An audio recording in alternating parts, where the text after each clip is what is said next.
Welcome to our program on Kardec Radio.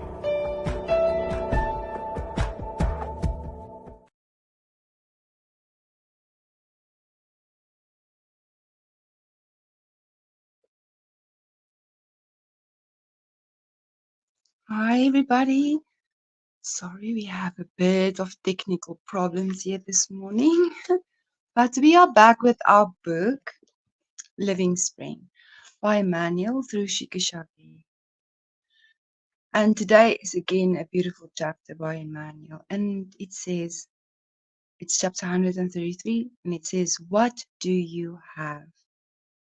How many loaves do you have?" And they said to him, 7. And it's in Mark 8, verses 5. And let's hear what Emmanuel is saying. Emmanuel is saying is, when faced with a hungry multitude, Jesus asked his disciples if there was any way they might be able to feed them. He was obviously looking for something that would serve as a basis for materializing the help they needed. How many loaves do you have?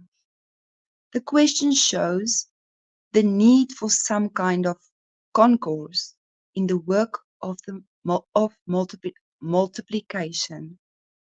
This question shows the need for some kind of, Mark, the evangelist, tells us that Jesus' disciples presented him with 7 small loaves, which more than 4,000 people were able to feed on, and from which there were even leftovers.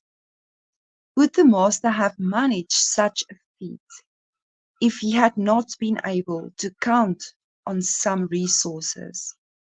This image compels us to think about how important our cooperation is, so that the heavenly benefactor may enrich us with his gift of abundant life.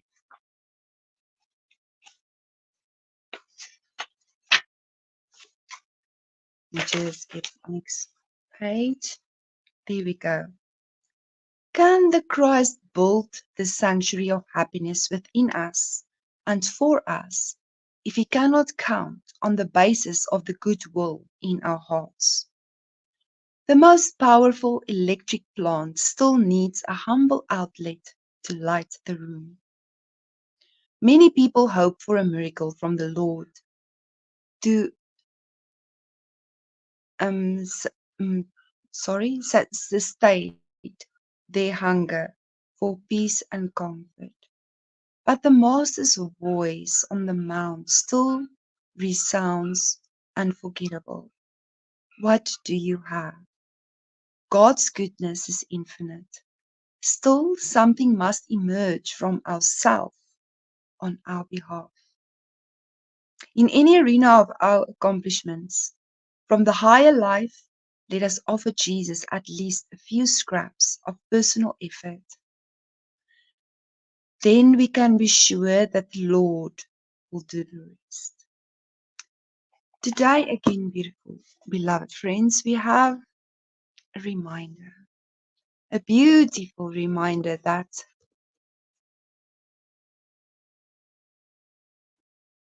we need to have something for us to be helped.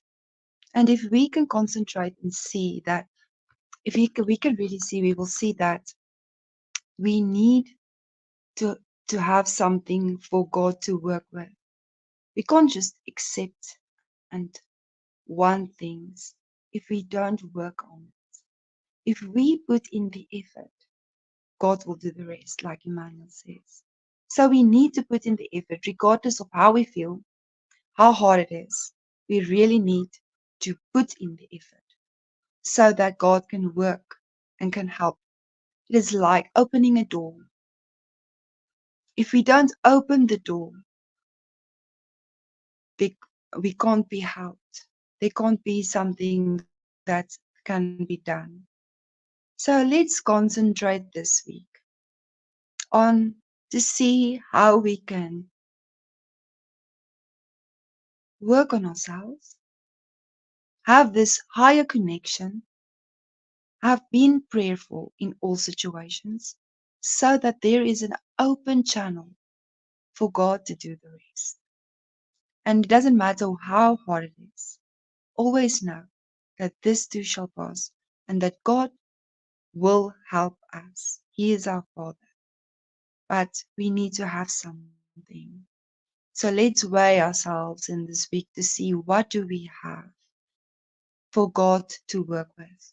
And mostly it is in what we do for others, how we think, how we serve. Because with that, Jesus and God can work with when we think of others. Thank you so much for joining me again. May God bless each and every one. Until next week for another beautiful chapter by Emmanuel in Living Spring. Thank you so much.